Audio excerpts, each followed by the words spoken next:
Decide कर लिया है कि दिस इज माय एम कि मुझे डिफेंस सर्विसेज में जाना है, जिस दिन से भी डिसाइड कर लिया, तो उस दिन से फिर आप उसको खाते पीते सोते जागते आपके दिमाग में वो ही घूमना चाहिए।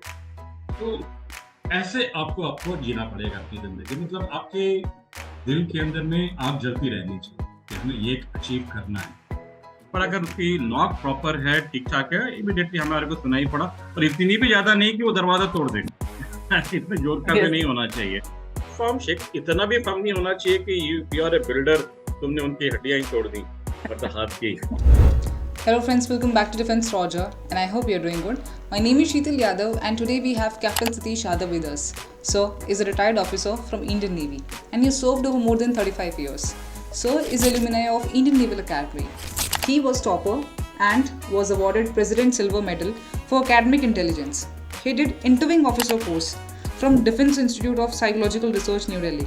Therefore served in 3 SSB and NSB centers. Another feather on his cap, he was appointed as Chief Instructor at DIPR New Delhi, where he did training for 300 plus interviewing officer of the rank Colonel to Major General, equivalent in other two services. Sir is associated with Force Defense Academy, and here, Force Defense Academy is back again with their 5-day SSB camp, जो 16th of October से start होने वाला है. You will be assessed by 3 SSOs. Ex-interviewing officer Satish sir, GT officer Vikas sir, psychologist Manoj sir. It's a real-time SSP stimulation along with the feedback. And the best part of the camp is its cost. That is only 4,000 rupees. Everything is included like hostel and food charges. आपको पूरा feedback भी दिया जाएगा and आपका मूक SSB interview भी लिया जाएगा. Limited seats are there, so confirm your seat by clicking the link on description and वहाँ पे क्यूआर कोड पे पेमेंट करके आप अपनी सीट को कंफर्म कर सकते हैं. ये काफ़ी अच्छी अपॉर्चुनिटी है उन कैंडिडेट्स के लिए जिनकी एसएसबी आने वाली है. So do check the link in description. So without any further delay, let's call Sir to our platform, Defense Roger. So thank you so much for accepting my invitation. And Sir, आपसे काफी सारी बातें करनी है. Starting with the fact that it is going to be discussed on interview, which is one of my favorite thing. And I believe this is going to be the interview जहाँ पे हम काफी सारे interesting outputs को लेके आएंगे. Because sir जो questions मुझे candidate से मिले हैं, they are very interesting and very basic. And these basic questions are those जहाँ पे उनको difficulty आ रही है. बट दे फियर कि इतने बेसिक क्वेश्चंस किसी से डिस्कस करने चाहिए नहीं करने चाहिए. And I thank you so much for joining me for this interview sir. I welcome you on my platform. Thank you very much Sheetal for bringing me on your platform. Thank you very much. Sir starting with the fact, जब कोई भी candidate एक room में enter करता है sir, I believe वहां से कहीं ना कहीं उसका इंप्रेशन एक इंटरव्यूइंग ऑफिसर पे आना शुरू हो जाता है. Because sir first impression is the last impression, right? So sir I believe वहां पे बॉडी लैंग्वेज काफी इंपॉर्टेंट रोल प्ले करती है. And when candidate enters the room, there are certain things एक interviewing officer observe करता है candidate के बारे में. So what are the things you observe about a candidate? या वेरी एप्ट क्वेश्चन शीतल. इंटरव्यू के अंदर में जब कैंडिडेट जब भी आता है तो हम लोग इनिशियल इम्प्रेशन बनाने की कोशिश करते हैं कि इनिशियल इम्प्रेशन देखा जाए तो हम लोग थोड़ा सा पहले जब उसका पीआईक्यू पढ़ चुके होते हैं, we have devoted some 15 odd minutes minimum reading the PIQ, तो कुछ एक इम्प्रेशन हमारा उसका एक बैकग्राउंड बन जाता है. अब हमारा काम शुरू होता है कि वो जो इम्प्रेशन बने हैं उसको हम वेरीफाई करें और उसको कंफर्म करें. अब पहला जो हमारे को जो मतलब मिलता है वो उसका बॉडी लैंग्वेज मिलता है, द मोमेंट ही एंटर्स. अब वो आने के टाइम पर जब भी उसकी बेल बजती है, sitting in the waiting room, he comes towards the interviewing officer room and then knocks at the door. So first thing is how he is knocking at the door, whether he is knocking sufficiently loud enough और वो बहुत धीरे धीरे knock कर रहा है जो हमको सुनाई नहीं पड़ रहा. जब हमको सुनाई ही नहीं पड़ रहा होता है तो कहीं ना कहीं इंडिकेशन लगता है कि ये अंदर से उसकी घबराहट काफी बढ़ी हुई है, नर्वस है. पर अगर उसकी नॉक प्रॉपर है, ठीक ठाक है, इमीडिएटली हमारे को सुनाई पड़ा, और इतनी भी ज्यादा नहीं कि वो दरवाजा तोड़ देंगे. इतने जोर का भी नहीं होना चाहिए. It should be sufficient loud enough. Then thereafter, when the moment we say कि yes, तो उस टाइम पे वो अपने आप को डोर को थोड़ा सा पुश करके he says कि may I come in, sir. Now this is the first word actually he is speaking to the interviewer, say may I come in, sir. और वो किस तरह से बोल रहा है, अगेन मुंबल भी कर सकता है. अगर घबराया हुआ है या डरा हुआ है तो कई लोग की तो आवाज ही नहीं निकलती. वो कई बार ऐसे करके रह जाते हैं, स्टैमरिंग करने लग जाते हैं. और कई लोग अच्छी तरह से बोल पाते हैं. तो जो अच्छी तरह से बोल पाते हैं डेफिनेटली गिव्स एन इंडिकेशन कि ये थोड़ा सा confident and well prepared candidate है। Yes, sir. Thereafter he has to come inside, may I come in sir जब बोल दिया, the moment we said yes please come in, Yes, then sir. He has to take a step inside the room and wish the interviewing officer. कई बार लोग इतने ज्यादा nervous रहते हैं कि वो विश करना ही भूल जाते हैं। मेरे साथ में कई बार हुआ है कि वो भूल जाते हैं कि हमें गुड मॉर्निंग या गुड आफ्टरनून या गुड इवनिंग भी बोलना है इंटरव्यूइंग ऑफिसर को। इट्स नॉट दैट कि वो बोलना नहीं चाहते, लेकिन कहीं ना कहीं उनके अंदर में घबराहट के वजह से, नर्वस होने के वजह से वो नहीं कर पाते। Yes, sir. तो उनको ख्याल रखना है कि आई एम अवेयर सिचुएशन में क्या क्या सिचुएशन है और मुझे क्या करना है। तो विश करना है। विश करने के बाद में एक चीज कोरोना के टाइम पे ये बंद हो गई थी कि many a time interviewing officer used to stand up, or while sitting there only he used to shake hands. Yes, sir. Shaking hand is also a very very important aspect of body language. तो अभी corona खत्म हो गया है, many interviewing officer will be actually offering their hand for shaking hand. तो अब shake hand करना भी एक बहुत इंपॉर्टेंट है।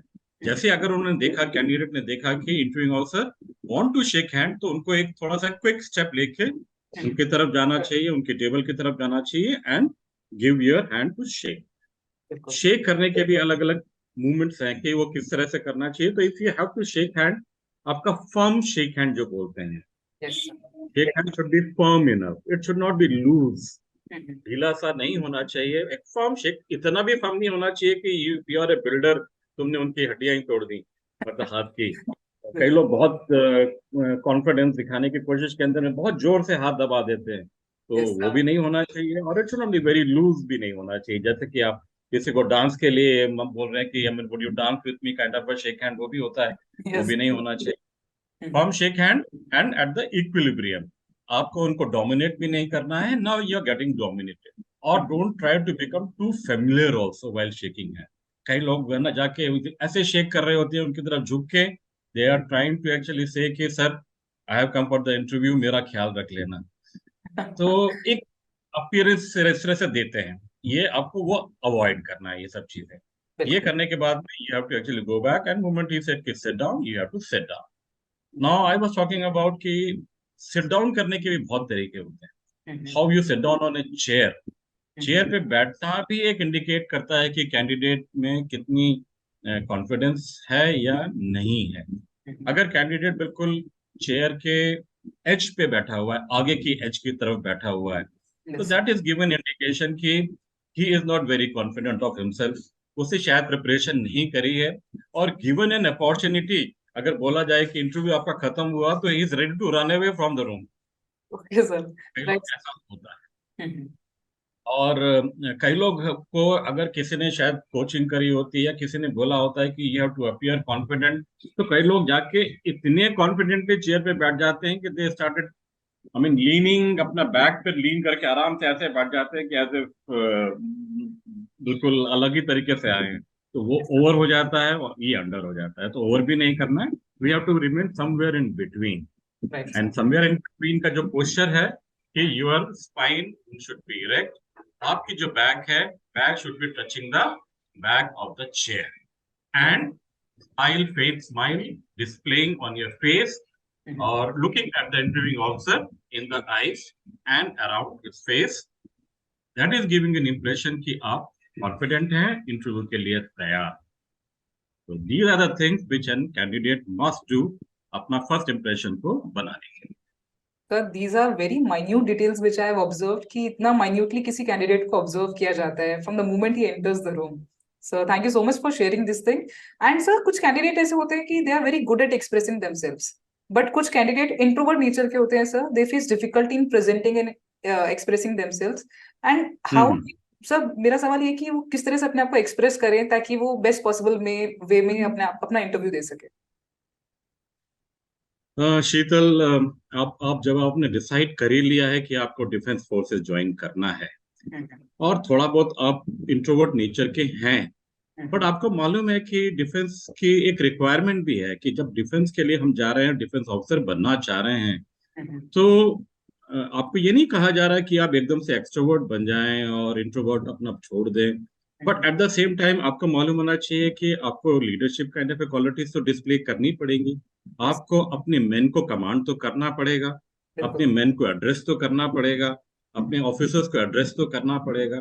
तो कहीं ना कहीं आपको वो कैपेबिलिटीज तो डेवलप करनी ही पड़ेंगी। You can not remain a introvert. At least जो सिचुएशन की और ये अपनी आर्मी की जो डिमांड है, डिफेंस फोर्सेस की जो डिमांड है, उसके लायक तो अपने आप को आप बनाना पड़ेगा। राइट तो सर। वो इंट्रोवर्ट नेचर से आपको धीरे धीरे कोशिश करना चाहिए कि you should be able to speak in the front of a crowd. एक आपको मालूम है कि एक क्वालिटी है ability to influence group. Yes sir. Ability to influence group मतलब मीनिंग कि standing in front of a crowd and able to actually talk to them in such a way कि वो आपसे इन्फ्लुएंस हो जाएं और आपकी बात माने। वो आपकी बात जब मानेंगे कि जब उनको प्रॉपरली उसको किसी चीज को समझा पाओगे, उसके एक्सप्लेन कर पाओगे। अगर वो नहीं कर पाओगे तो फिर आप ऑब्वियसली आपके लिए मुश्किल होगा। तो इसीलिए इंट्रोवर्ट नेचर से थोड़ा सा आपको काम की जो डिमांड है उसको समझ के अपने आप में थोड़े से इम्प्रूवमेंट लाने की जरूरत है और करना ही पड़ेगा। वो डिमांड है, that is the requirement of the people. Yes sir. Sir, एक जो कैंडिडेट का सबसे बड़ा फियर फैक्टर ये होता है कि जब पीआई की फॉर्म में कुछ कॉलम्स ब्लैंक छूट जाते हैं, जैसे क्या तो उनकी कोई अचीवमेंट नहीं है या कभी उन्होंने कोई स्पोर्ट्स नहीं खेला है। सर, इस सिनेरियो के अंदर they fear that they are definitely going to be drilled on that section because वहां पे कुछ करा ही नहीं है। So sir, how somebody can work on that area and इस तरह का जो ब्लैंक कॉलम पीआईक्यू के अंदर क्या इंप्रेशन डालता है एक इंटरव्यूइंग ऑफिसर के रिस्पेक्ट में उस कैंडिडेट। हाँ शीतल, आपका ये बहुत अच्छा क्वेश्चन है और ये आजकल के परिप्रेक्ष्य में तो बिल्कुल ही मतलब सही बैठता है। क्योंकि एक पहला का जमाना था जहाँ पर ये सब अपने पास में मोबाइल वोबाइल नहीं होते थे। तो पुराने बच्चे हमारे जमाने में तो लोग बाहर खेलकूद काफी करा करते थे, तो यस। कुछ ना कुछ तो खेलते थे। बट आजकल ये इतने मोबाइल्स आ गए हैं तो लोग बाग गेम, मोबाइल गेम खेलते हैं, ई गेम्स खेलते हैं। Yes sir. और तो बाहर का गेम वेम तो उनका काफी कम हो गया है ऑब्वियसली। और मैंने कई पीआई के खुद देखे हैं कि after the first page second page के अंदर में जहाँ भी स्पोर्ट्स एंड गेम्स की जब बात आती है तो बड़ी मुश्किल से वो शायद एक आध गेम के बारे में लिख पाते हैं। और उसके अंदर में भी जब नेक्स्ट कॉलम आता है कि have you represented college, university और स्कूल और समथिंग, तो वहां पर ऑब्वियसली ब्लैंक ही रहता है। आउटस्टैंडिंग अचीवमेंट वाला कॉलम के अंदर में भी ब्लैंक रहता है क्योंकि आपने बिल्कुल गली वाला गेम खेला वाला है, प्रॉपर खेला नहीं है। तो कहीं ना कहीं ये एक रिफ्लेक्ट तो करता है कि ये गेम नहीं खेलता। कहीं ना कहीं ये भी रिफ्लेक्ट करता है कि शायद ये गेम खेलने से डरता है। ये भी रिफ्लेक्ट करता है कि कहीं ना कहीं ये करेजियस नहीं है, कहीं ना कहीं करेज की, क्योंकि जो करेजियस बंदा होता है या बंदी होती है वो कोई ना कोई आउटडोर गेम जरूर खेल रहे होते हैं, चाहे क्रिकेट हुआ, हॉकी हुआ, फुटबॉल हुआ या कोई सा भी गेम हुआ, कबड्डी क्यों ना हुआ, खो खो क्यों ना हुआ, तो some kind of running games and kind of a team games. जो इस तरह के गेम खेल रहा होता है वो एक सोशली अडाप्ट करने में उस बच्चे को काफी मतलब सहूलियत मिलती है। तो यस एक अडेप्टेबिलिटी का फैक्टर भी उसके अंदर में झलकता है जो नहीं खेल रहा होता। सर। तो क्या वो अडेप्ट कर पाएगा कि नहीं कर पाएगा, हमारे परिपेश के अंदर में हमें देखना पड़ता है। तो यस। अब इसके अंदर में ये आपका जो क्वेश्चन है कि हम क्या करें अगर हमने ज्यादा नहीं खेला, आपका क्वेश्चन वही है। यस तो सर। मैं, मेरे को बहुत लोग ये क्वेश्चन पूछते हैं और मैं उनको यही आंसर करता हूँ कि जब आपको आपने डिसाइड कर ही लिया है 10th या 11th या 12th के अंदर में कि मुझे डिफेंस की तरफ जाना है, तो कोशिश करिए कि आप कोई ना कोई गेम जरूर पकड़ लें। कोई ना कोई एक आध गेम जरूर पकड़ लें जो खेलें, या थोड़ा बहुत भी खेलें। मतलब आपको कॉम्पिटिटिव लेवल का आप नहीं खेल रहे हैं, मान लिया स्कूल की क्लास की टीम, स्कूल की टीम, यूनिवर्सिटी की टीम वाला लेवल पे आप नहीं पहुंच पा रहे हैं, पर लेकिन एक नॉर्मल गेम खेल लेते हैं और कोई आपकी अचीवमेंट भी नहीं है, तो ऐसा दो तीन गेम जो भी आपने खेला भी हो, कभी भी खेला हो, 10th तक खेला हो, तो उसको वो जरूर लिखे हो राइट। पीआईक्यू के अंदर में। They should write it down. But अब वो बोलेगा कि सर मैंने तो अचीवमेंट ही नहीं करे, मैंने तो रिप्रेजेंट ही नहीं करा। Yes, I agree with you, आपने नहीं करा तो वहां पे आप डैश डैश कर दें, कोई दिक्कत नहीं है। Put dash dash over there, या एनए कर दें, नील कर दें, जो भी आपको करना है डैश कर दें कि भाई मैंने नहीं किया। तो डेफिनेटली क्वेश्चन बनेगा इंटरव्यू में, सर कि फिर तुमने गेम खेला कुछ अचीव नहीं किया तो क्या करते थे तुम? तो यस आप सर। कह सकते थे सर कि मैं एक नॉर्मल अपने कॉलोनी लेवल या क्लास के लेवल पे गेम खेलता था और मैं इतना अच्छा खिलाड़ी नहीं था, लेकिन मैं जो गेम खेला करता था basically I wanted to remain physically fit. एक तो मेरे को वो फायदा मिलता था, दूसरा ये मेरे को एक फायदा मिलता था कि क्या बोलते हैं, I use to actually be with my friends, उनके साथ में मुझे रहना अच्छा लगता था। तो ये जो चीजें जो दिमाग में इंटरव्यूइंग ऑफिसर के हैं कि अडेप्टेबल नहीं है वो चीजें फिर डिस्पेल होती चली जाती हैं। Yes sir. ठीक है। और दूसरा क्वेश्चन एक ये आता है, जो भी आपने स्पोर्ट्स लिखा वहां पर, भले वो आपने एक गली क्रिकेट ही क्यों ना खेला हो या गली फुटबॉल ही क्यों ना खेला हो, उस गेम के बारे में बेसिक चीजें मालूम, राइट सर। बेसिक चीजें। अगर टू गिव एन एग्जांपल, अगर आपसे बोला जाता है कि सर मैंने लिखा है cricket, for example as a candidate तुमने क्रिकेट लिखा हुआ है, यस तो सर। क्रिकेट का कोई सिंपल सा क्वेश्चन बनता है कि what is the dimension of the boundary. तो उसको इतना तो मालूम होना चाहिए कि 60 यार्ड टू 90 यार्ड, इसके अंदर में फिक्स्ड नहीं होती सर। अच्छा, विकेट टू विकेट का डिस्टेंस कितना होता है, तो candidate should be able to say कि सर 22 यार्ड्स। तो इस तरह की चीजें मालूम होना चाहिए, मतलब basic about that particular game अगर आपको मालूम है और आपने उस लेवल को नहीं भी खेला तो एक्सेप्ट किया जाएगा। बिकॉज कहीं ना कहीं हम ये भी मानते हैं कि आज के जमाने में स्टूडेंट पे बहुत प्रेशर भी है, यस सर। जिसको हम मानते हैं, क्योंकि 10th के बाद में जब 11th और वो 12th में जाता है तो कई बच्चे अपने कोई ना कोई कोटा चला जाता है, इंजीनियरिंग का एग्जाम करता है, जेई की पढ़ाई करता है, उसको अलग जेई के एग्जाम देने होते हैं, मालूम नहीं फला फला एग्जाम देने होते हैं। तो ऑब्वियसली जब इतने सारे एग्जाम देने होते हैं तो कहीं ना कहीं तो उसको पढ़ाई में मतलब पढ़ाई ज्यादा करनी पड़ेगी और खेल कूद कम करने। बिल्कुल।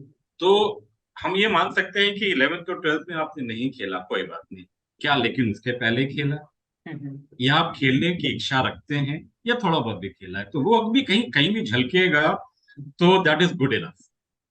और मेन चीज ये है कि आप अगर वो नहीं भी कर रहे हैं तो तीसरी चीज आप ये कर सकते हैं कि at least remain physically fit yes sir. by going for some kind of running in the morning or in the evening wherever you find time। थोड़ा भागे दौड़े, कुछ ना कुछ अपने घर के अंदर में ही एक्सरसाइजेस कर लें सो दैट कि you remain physically fit. Because आप लोग कहीं ना कहीं जीटीओ के आपको जब करने पड़ेंगे तो फिजिकल फिटनेस तो जरूरत पड़ेगी ही पड़ेगी। बिल्कुल सर। तो कम से कम इतना जरूर करें। तो स्पोर्ट्स एंड गेम्स को आपको, अगर आप लिख रहे हैं तो उसके बारे में जानकारी जरूर हासिल कर लें, वो बहुत इंपॉर्टेंट। सर एसएसबी के अंदर कंपटीशन काफी ज्यादा है, पहले स्क्रीनिंग के अंदर सर, फिर देन कॉन्फ्रेंस तक, फिर रिकमेंडेशन। सर इसके अंदर इतना ज्यादा कंपटीशन होने की वजह से काफी सारे बच्चे कोचिंग लेते हैं, and that is pretty obvious sir, हर किसी की अपनी रिक्वायरमेंट है।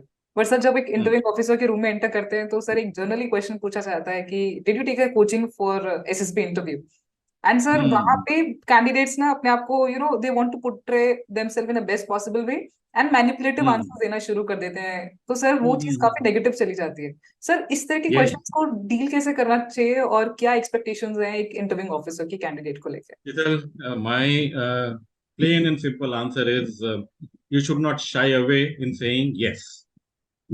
आजकल का जमाना हमको अगर हम देखें तो कॉम्पिटिशन्स इतने बढ़ गए हैं, इतने बढ़ गए हैं कि कोई भी ऐसा कॉम्पिटिटिव एग्जाम इंडिया के अंदर में नहीं है जहां पर कोचिंग नहीं होती।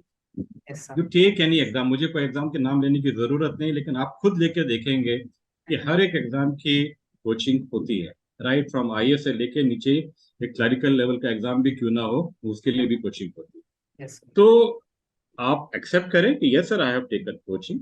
सर। डोंट से कोचिंग है सर कि यस सर, अगर आपको थोड़ा वो लगता है कि नहीं सीधे कोचिंग ना बोलो तो yes sir I have been mentored at so and so place by so and so officer. Main reason ये था कि सर मैंने ये क्यों किया कि सर आपके कॉम्पिटिशन बहुत बढ़ गया है सर।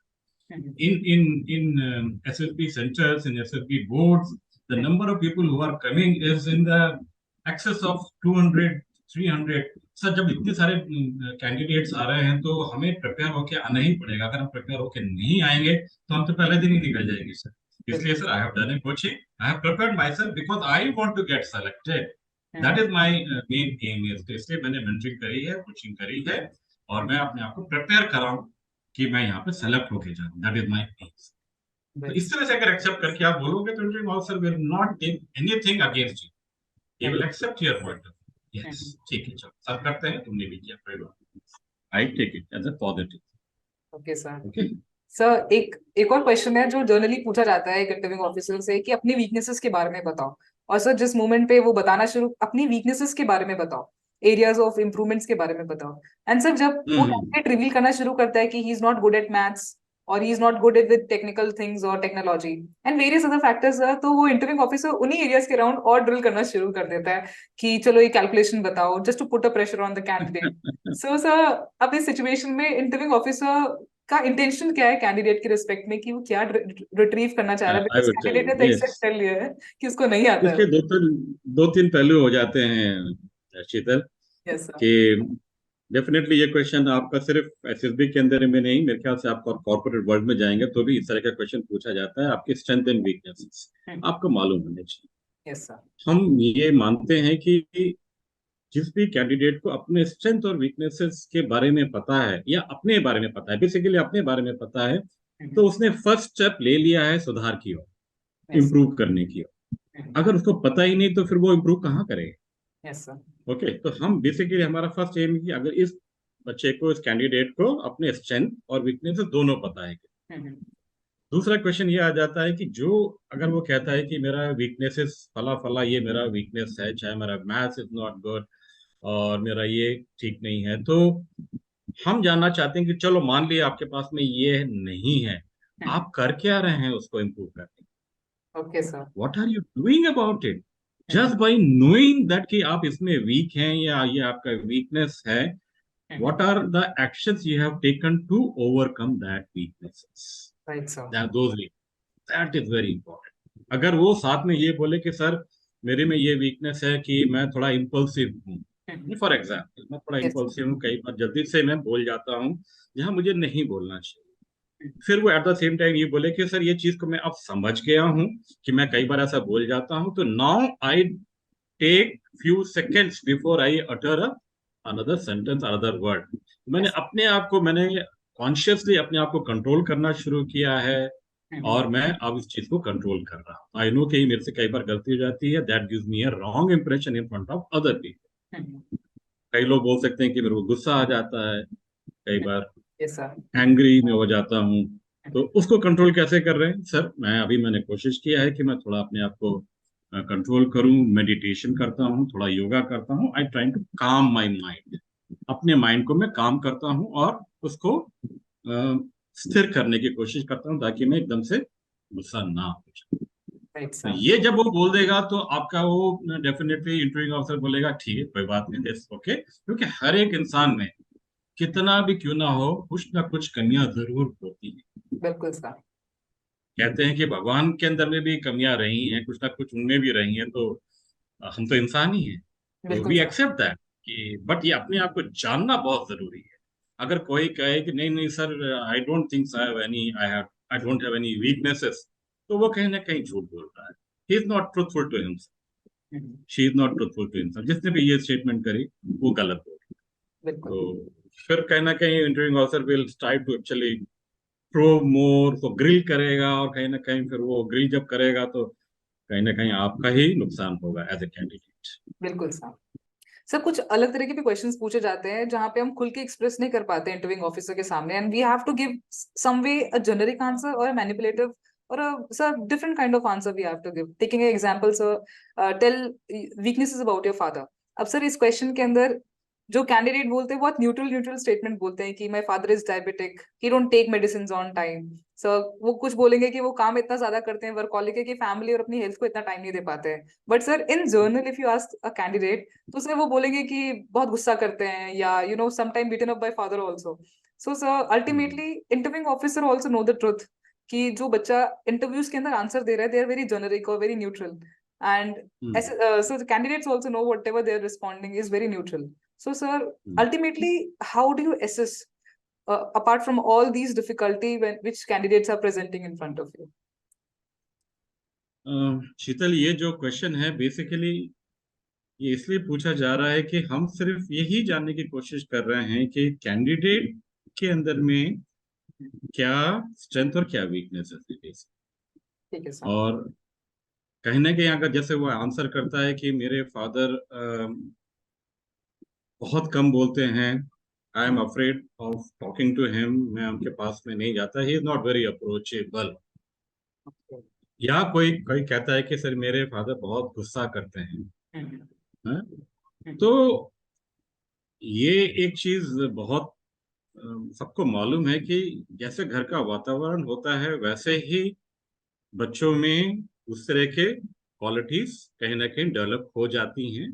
ये यस सर। होता है साइकोलॉजिकली, पर्सनालिटी के अंदर में इस तरह की चीजें बनती हैं और वही पर्सनालिटी कहीं ना कहीं आपकी निकल के आती है। तो हम बेसिकली वो जानने की कोशिश कर रहे हैं कि इस बच्चे में घर का जो वातावरण से कितना इसको अफेक्ट हुआ है और कितना नहीं हुआ है। Okay sir. इस भी घर के अंदर में मतलब वातावरण बहुत, एनवायरनमेंट बहुत अच्छा रहा है जहाँ पर एक दूसरे की मतलब हम लोग सपोर्ट करते हैं, एक दूसरे की रेस्पेक्ट करते हैं, माता पिता, घर में लड़ाइयाँ नहीं होती, यस घर सर। में काफी खुशनुमा सा माहौल रहता है। तो आप देखेंगे कि वहाँ के बच्चे भी काफी खुश मिजाज के किस्म के लोग होते हैं।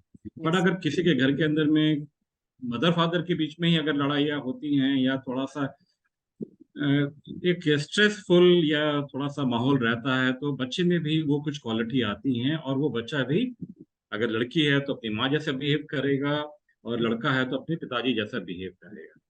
तो हमारा मेन मकसद है कि घर के वातावरण से इस पे कितना असर हुआ है और क्या कर रहा है वो उसको ओवरकम करने के लिए। ऐसा नहीं है कि हम लोगों के टाइम पे भी ऐसा नहीं था, हमारे शायद माता पिता के बीच में भी लड़ाइयाँ हुई हैं, बट उसका कितना असर हम पे हुआ और कितना हमने उसको ओवरकम करने की कोशिश करी और क्या उससे सीख ली हम।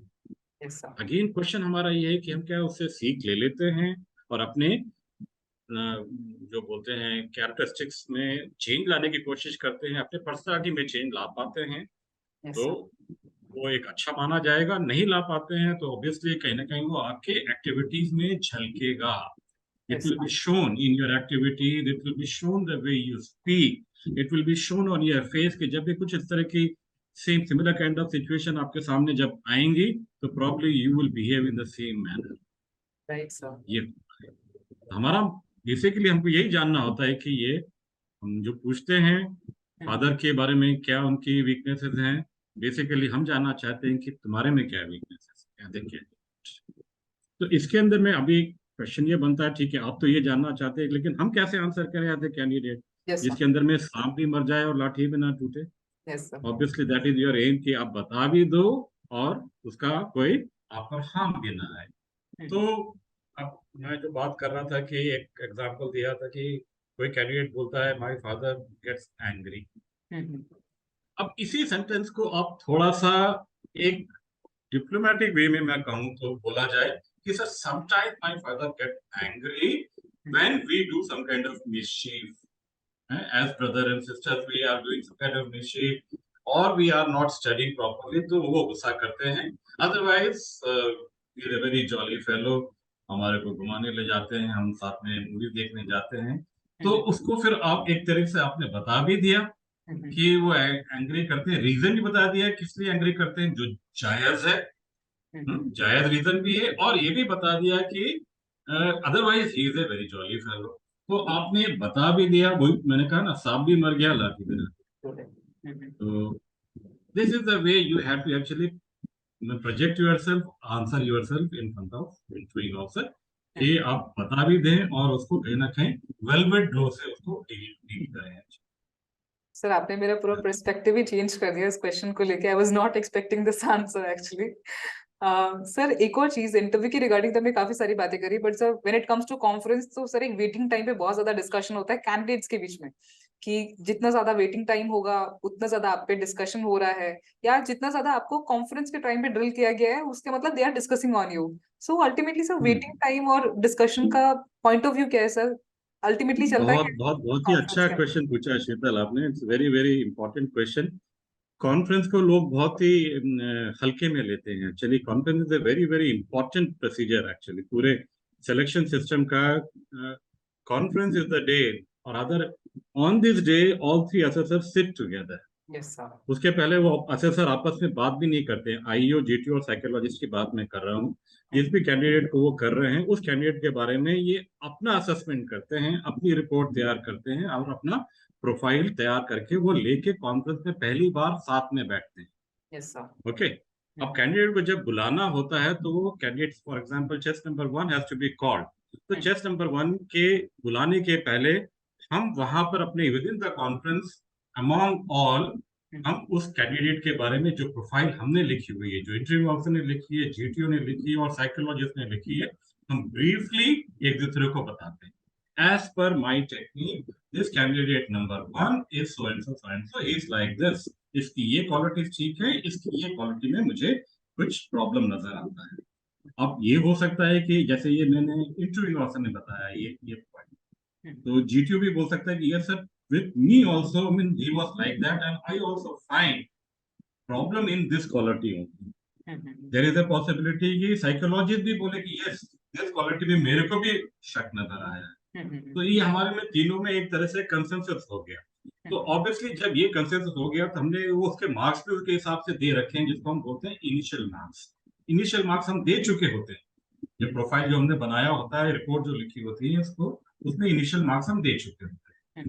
तो वो इनिशियल मार्क्स अगर उसके अंदर में हमको क्वालिटी में प्रॉब्लम तीनों को नजर आई है, तो हम लोग ने डेफिनेटली इतने हाई इनिशियल मार्क्स नहीं दिए होंगे कि वो सेलेक्ट, वो डेफिनेटली रिजेक्शन की तरफ चला गया है, तो वो नहीं हो पाएगा। अब ये ऐसा भी हो सकता है कि दो लोगों ने बोला कि नहीं नहीं सर, मेरे को ये मतलब मेरे को ये नजर आई थी प्रॉब्लम, लेकिन बाकी दो बोलते हैं कि नहीं, मेरे को तो सर ये मेरे टेक्निक के अंदर में ये प्रॉब्लम नजर नहीं है। साइकोलॉजिस्ट ने बोला कि मुझे प्रॉब्लम नजर आई, आयु ने बोला नहीं सर, मुझे इस कैंडिडेट में कोई प्रॉब्लम नजर नहीं आई है। जीटीओ भी बोलता है नहीं, ये was good sir, he was fine, he did all this task, ये वो whatever as per the profile, उसने भी पास कर रखा है, आयु ने भी पास कर रखा है। अब साइकोलॉजिस्ट बोलता है कि नहीं सर, मेरे को तो स्ट्रांगली नजर आई, I can't clear this candidate as of now, तो मैंने इसको क्लियर नहीं किया है ना। अब ये सिचुएशन आ गई, ये जो कैंडिडेट है ये बॉर्डर लाइनर में आ गया, राइट सर। ठीक है। देयर आर सम मार्क्स जिसको हम बॉर्डर लाइनर कहते हैं, तो बॉर्डर लाइनर होता है। हम दो लोग बोल रहे हैं कि नहीं, वो तो क्लियर है कैंडिडेट, साइकोलॉजिस्ट नहीं। उसके अंदर में हम लोग क्या बोलते हैं, okay we will delay our judgment, wait for some time, let's see the candidate. Right. Okay, तो जो डिस्कशन जो पहले इसके बीच में जो चल रहा था हम तीनों के अंदर में, वो डिस्कशन कई बार वो कैंडिडेट को लेके 5 मिनट 10 मिनट, कई बार 15 मिनट तक हो जाता है। And that is the time candidate जो बाहर बैठा हुआ है और जो बैठे हुए हैं, उन लोगों में कानाफूसी शुरू हो जाती है, यार हमारा तो 2 मिनट में हो गया, अभी तेरे लिए तो 10 मिनट हो गए, अब तक तेरे को बुलाया नहीं, तो कुछ ना कुछ चल रहा होगा, something is going on. Definitely कुछ ना कुछ चल रहा है। वो कैंडिडेट जिसका भी नंबर आना है, डेफिनेटली उसको समझ जाना चाहिए कि मैं बॉर्डर लाइनर में हूँ, अभी मैं जब जाऊंगा तो मुझे अपने विट्स अबाउट रखने पड़ेंगे, I have to keep my senses in place. अभी जो क्वेश्चन करा जाएगा that will be a make and break kind of situation, ये मैं बता रहा हूँ। ठीक है, now when the candidate is allowed to come in, तो जिस क्वालिटी के अंदर में साइकोलॉजिस्ट फॉर एग्जांपल उसने बोला था कि मुझे इस क्वालिटी के अंदर में कुछ उसकी प्रॉब्लम नजर आती है, तो one of the interview officer will ask question relating to that particular quality. Right sir. Okay, तो कैंडिडेट अगर पहले से ही होशियार था कि मेरे से कुछ भी क्वेश्चन हो जाता है, and if is able to tackle that question properly in the conference, it Yes. becomes actually mini interview. Conference becomes mini interview now. Right, sir. क्योंकि एक क्वेश्चन नहीं हो सकता है कि साथ में 2-3 क्वेश्चन और पूछे, क्योंकि वो कंफर्म करना लगता है, तो 5-6 मिनट का कई बार क्वेश्चनिंग हो जाती है। अगर उसने प्रॉपरली आंसर कर दिया तो देन वी विल से कि ओके कैंडिडेट कैन विथड्रॉ, तो कैंडिडेट मतलब अब चला जाएगा। नाउ साइकोलॉजिस्ट ने जिसने क्लियर नहीं किया था, हम उससे पूछेंगे इंटरव्यू ऑफिसर ने GTO, now what have you have seen the candidate, उस क्वालिटी पे हमने क्वेश्चन भी कर लिए, now what is their view. In case उसने अच्छी तरह आंसर कर लिया है तो definitely psychologist now he can say कि sir it seems okay, I am ready to come up, मतलब मैं इसको क्लियर करने के लिए तैयार हूँ। इनिशियल मार्क्स में तो उसने क्लियर नहीं किया। Now what all three of us will do is we will give so much conference marks, we have some conference marks, so हमारे हाथ में रहते हैं, वो हम देते हैं उसको, इतने अच्छे मार्क्स कॉन्फ्रेंस मार्क्स देंगे कि वो क्लियरेबल कैंडिडेट में चला जाए, मतलब थ्रेशोल्ड को पार कर जाए और वो क्लियर हो जाए। तो ये होता है। तो जिसमें ज्यादा टाइम लगता है डेफिनेटली वो कैंडिडेट पर डिस्कशन चल रहा होता है, उस कैंडिडेट को सचेत हो जाना चाहिए, बिल्कुल जाग जाना चाहिए कि नाउ मैं अगर अच्छा आंसर कर पाऊंगा तो डेफिनेटली मैं मेक और ब्रेक वाली सिचुएशन है, आई विल मतलब क्लियर हो जाऊंगा, और नहीं कर पाता हूँ तो फिर ऑब्वियसली ड्रॉप कर Right. दिया जाएगा। Mhm. इसलिए So, conference is very very important. right, sir. So we've come to an end. And before we end this interview, I want to ask, is there any suggestion you want to give to the candidates who are watching the interview? Apart from the questions we have discussed, because sir, अभी recently result आया है NDA का and AFCAT का भी result आया है sir, and CDS का भी आने वाला है, तो they will be, कुछ candidates ऐसे होंगे जो पहली बार SSB के लिए preparation कर रहे होंगे, और आपका suggestion sir, it will be very valuable for them. So can you suggest something? हाँ, एक शायद इशू हम लोगों ने मतलब डिस्कस नहीं कर पाए हैं हम लोग। Yes sir. I think suggestion तो मैं दूंगा, लेकिन मैं बीच में एक चीज और ऐड करना चाहता हूँ कि हमको अपने हॉबीज एंड इंटरेस्ट के बारे में भी काफी जानकारी रख लेनी चाहिए, क्योंकि हॉबीज इंटरेस्ट के बारे में भी काफी क्वेश्चन पूछे जाते हैं। Yes sir. आपने क्या क्या किया है, क्यों करते हो, क्या उससे आपको मिलता है वो करने से। तो और हॉबीज और इंटरेस्ट में भी बहुत ही माइन्यूट डिफरेंस होता है। What is hobby and what is interest, actually कई लोगों को शायद बेसिक डिफरेंस नहीं पता होता। हॉबी वो चीज होती है कि जब भी आपको खाली वक्त मिलता है, उस काम को आप करते हो। Yes sir. कोई भी, जैसे कि सपोज मेरी हॉबी, मैं बोलता हूँ कि मैं सिंगिंग, तो जब भी मुझे खाली वक्त मिलता है तो मैं गुनगुनाने लग जाता हूँ, गाना शुरू कर देता हूँ, तो that is my hobby. But लेकिन अगर मैं कहूँ कि मेरे को कभी कभी गिटार प्ले करना भी मुझे अच्छा लगता है? और मुझे कई बार मुझे डांसिंग भी अच्छा लगता है, तो हमेशा तो वो नहीं करते, लेकिन मैं कभी कभी करता Yes हूँ। sir. That also I do at certain point of time, not every time. तो वो बन जाता है इंटरेस्ट। तो Yes. There is a fine difference between hobbies and, तो यू शुड नो कि मेरी ये हॉबी है और ये इंटरेस्ट है, और अकॉर्डिंगली फिर उसके बारे में आपको एक्सप्लेन करना आना चाहिए। कई लोगों के साथ में ये भी होता है कि उनके पास में कोई हॉबी नहीं होती, सिर्फ वो गेम्स एंड स्पोर्ट्स को ही अपनी हॉबी मानते Mhm. हैं। Yes. में मैंने कई बार देखा है कि वो सिर्फ हॉबी के सामने भी वही अपने क्रिकेट फुटबॉल लिख देते हैं। Mhm. नाउ क्वेश्चन हम कर सकते हैं कि भाई क्यों तुमने ये लिखा। तो Mhm. वो बोलता है कि सर, जब मुझे खाली टाइम मिलता है तो मैं अपना फुटबॉल उठाता हूँ, अपने एक दो दोस्तों को फ्रेंड कर बोलता हूँ, चलो यार फुटबॉल खेलने चले, और मैं वही खेलना पसंद करता हूँ। Mhm. तो we will accept it, yes this can be a hobby too, Okay, sir. Even sports can be hobby. Mhm. Okay, क्योंकि जब भी खाली वक्त मिला आपको, आपको वही पसंद है करना, Mhm. तो वो उस कैटेगरी में आ जाता है, Mhm. तो it's okay. Okay. Yes, sir. दूसरा, एक और मैं जो बोलना चाह रहा था कि जो हम लोग काफी स्ट्रेस करते हैं कि current affairs, GA Yes. And GK. Mhm. Current affairs is another very very important aspect of interview, Mhm.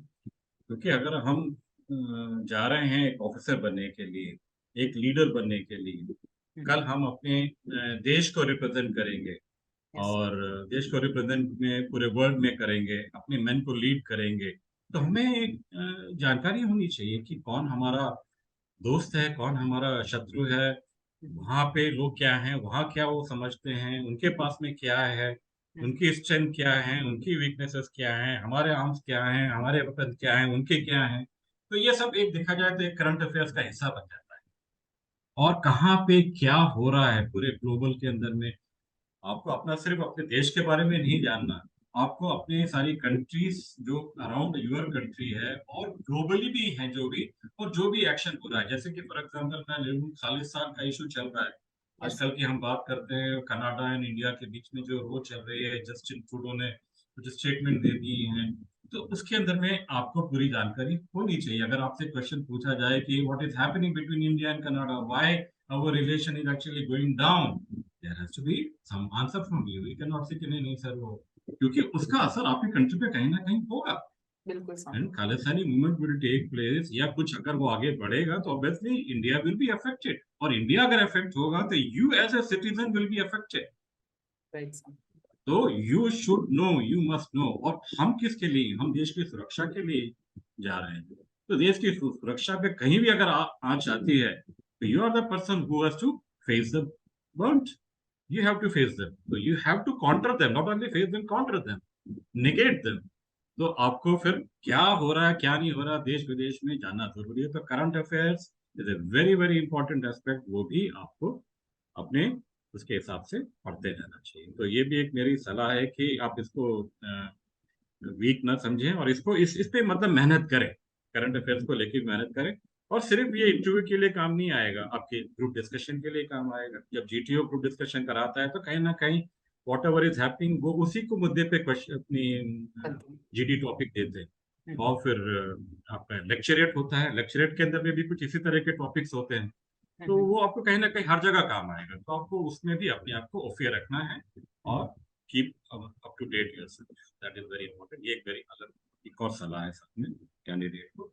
और बाकी आप प्रिपेयर अपने आप को करिए। अगर आपने डिसाइड कर लिया है कि दिस इज माय एम कि मुझे डिफेंस सर्विसेज में जाना है, जिस दिन से भी डिसाइड कर लिया, तो उस दिन से फिर आप उसको खाते पीते सोते जागते आपके दिमाग में वो ही घूमना चाहिए, फिर वही घूमना चाहिए। और हर एक चीज के लिए आपको सोचना चाहिए कि ये मैं कैसे कर सकता हूँ, ये मैं कैसे कर सकता हूँ। फॉर एग्जाम्पल आपने पेपर पढ़ रहे हैं, पेपर के अंदर में कोई फोटोग्राफ छपी हुई है फ्रंट पेज के ऊपर में, आप सडनली बोला यार ये फोटोग्राफ अगर आ गई मेरे को टैब के अंदर में, तुम्हें क्या story, you should have a habit of making a story.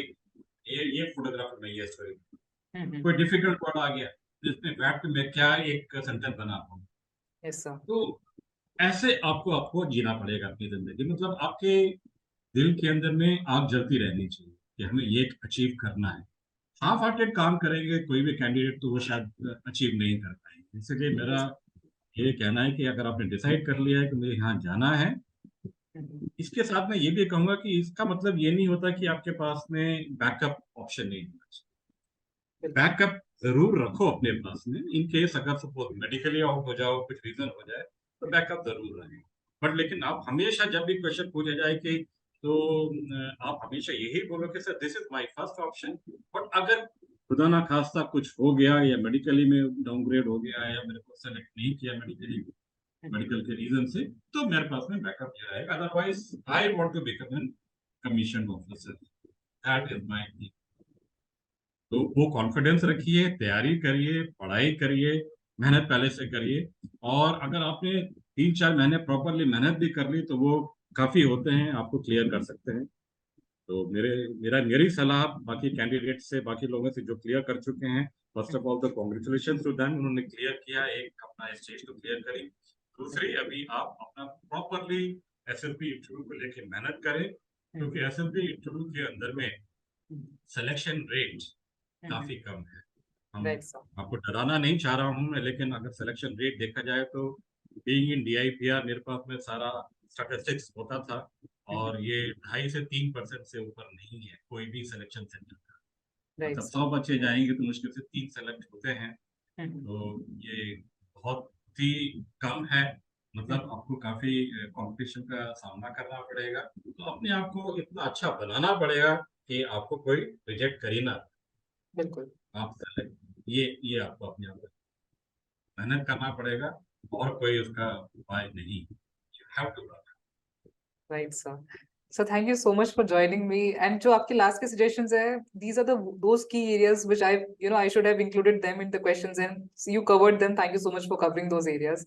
And sir, it was lovely talking to you, and I'm glad we did this session. And I hope to have future में sir हम more sessions करें साथ में. And we keep on helping aspirant in their journey. So we have come to an end. Thank you so much for joining me, sir. Definitely, Sheetal, and it was very nice talking to you, and I'm very happy आप बहुत अच्छा काम कर रहे हो। काफ़ी आपके followers हैं, काफ़ी बच्चे देखते होंगे, काफ़ी सीखते होंगे, कई लोगों का भविष्य बनता होगा। तो I am very happy whatever you do आप कर रहे हो, और keep on doing that. And definitely आपको जैसे बोला दोबारा हमारे अगर मौका मिलता है तो ज़रूर हम लोग बैठेंगे साथ में दोबारा और कुछ करने की कोशिश करेंगे। Thank you very much. जय Hind. Thanks for watching the video, and let me know in the comment section below if you have any doubts. Follow for more such content. Jai Hind.